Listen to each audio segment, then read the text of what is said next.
So hello friends, today we're going to remove haze of this lens.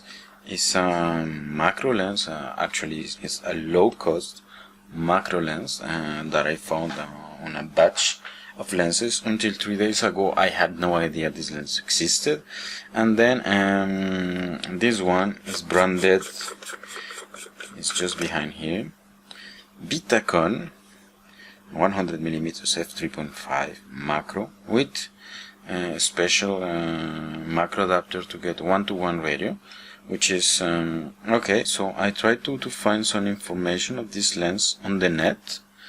I got very little things, but then I discovered that this lens is kind of third-party lens made and branded for different people like Vivitar, Soligor, Phoenix, Promaster, Pentax, Vitacon, and Voigtländer, and Cosina. I think the original maker was Cosina, but this I'm not 100% sure.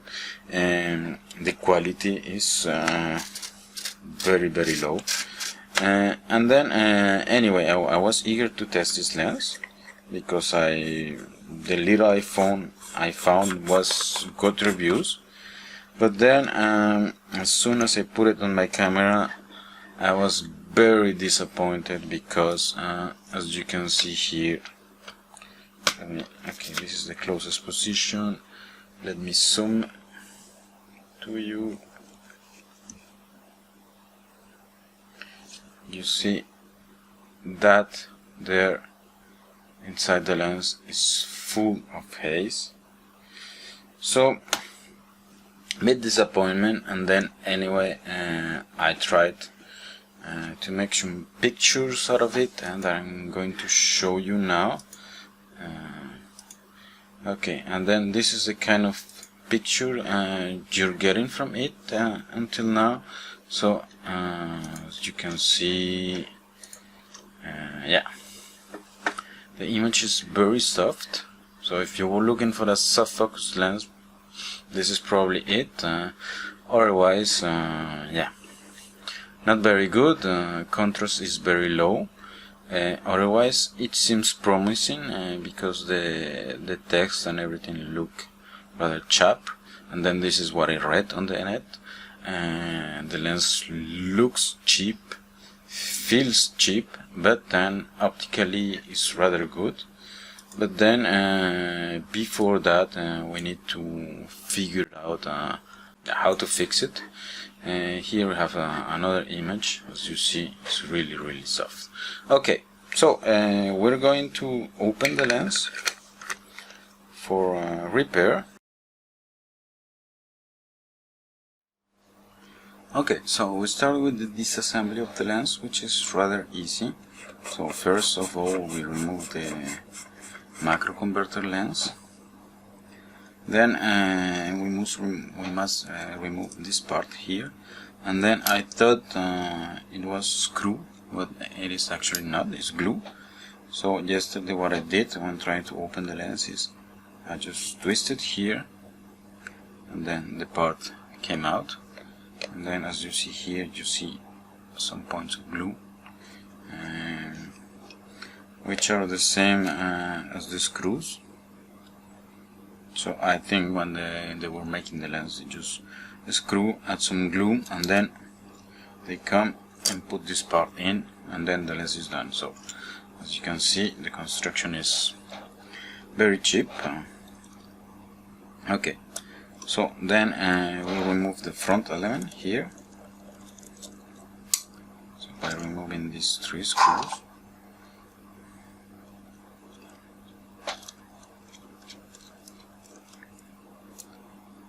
Okay.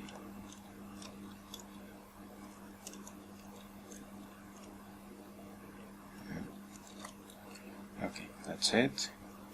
And this part shall come out. Okay. See, this is the first element, and then there is just a second element behind, and then this is the one which is really dirty. And then to reach it we need to remove this part. then as you will see, everything will come out together.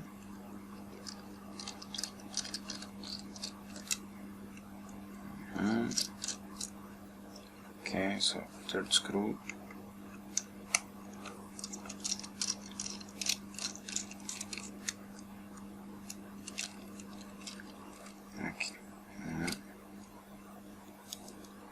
Okay, that's it, and then as you will see, the whole unit comes out, and then you have the mechanics of the lens. As you can see, it's extremely simple inside.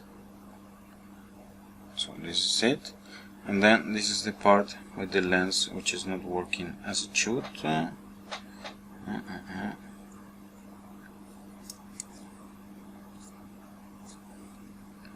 You see, we have the aperture lever, and then the thing I was able to see yesterday and that I show you now is that the lens group is screwed in, and there is no simple way of accessing it.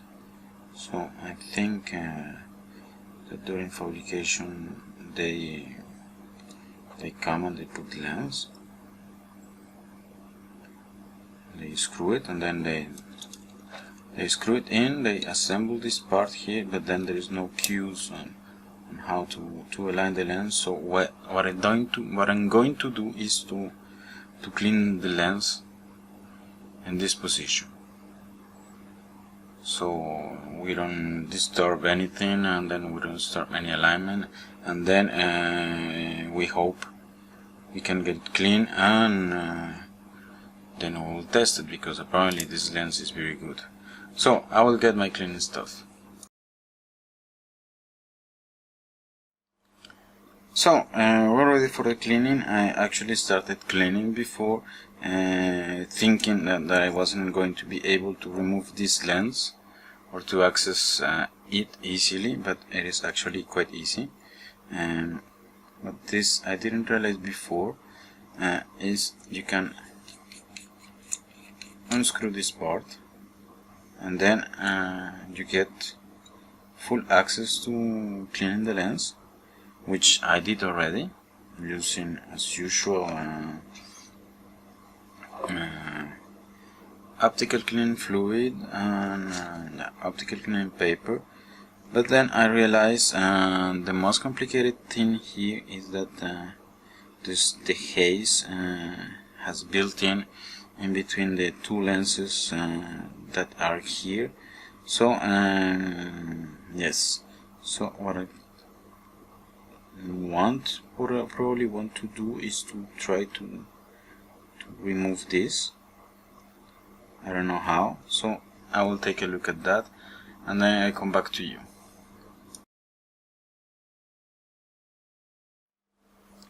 Okay, so this part of the job, as you're seeing now, is the lens. I am under the microscope, and then I removed the lens already, as you can see. This took me quite some time, and it was a painful job, because I had to come and remove all the resin here, as you can see. It took me a lot of time using a scalpel, then cut a bit of the plastic until I had enough of the edge of the lens discovered, and then I needed to use a suction cup to remove the lens, but since I didn't have a very small one, what I did was using double-side tape, like I have here. I put it, and then being putting really careful, I was able to get the lens loose enough so I can come with my fingers, and then I was able to pull it. So I disassembled this lens, and as you can see here, this is the lens, which is really dirty. So we will be able to clean it, and then we go back to the initial plan. I will reassemble the lens, and then I will make some test shots to see if the lens is worth what you read on the internet. Okay, so see you then.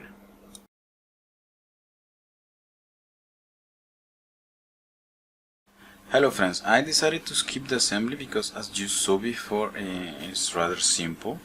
The most complicated part was just putting the lens I removed into the slot, and even that was easy. More complicated thing, as usual, is to keep everything clean. So I show you the back of the lens. This is the part you're probably most interested in. I have some specks of dust. So as you can see, I open here, and then you see the lens is rather clean.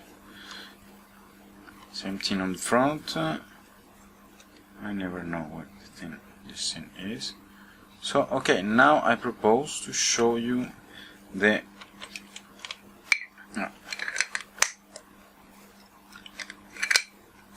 test shots I made, and then you will see the difference. So I put side to side the photo I made before, so the box of film, and then a photo made with the lens clean, and you can see that the difference is huge. The photos have nothing to do with one with the other. No, and then I have to be honest, I kind of like the colors this lens produces. Well, I'm using also a D700, which produces also fantastic colors, so we have a good mix here. And then this is for the first photo, so notice the sharpness and everything. The contrast is unbelievable here. And then the second photo is the side of the box of film, as you can see on top. The contrast is, there is none. And then now, once the lens has been cleaned, you can see a lot of details, and the contrast is great. Okay, so this is it for the repair of this lens. Thanks for having watched my video, and then see you next time.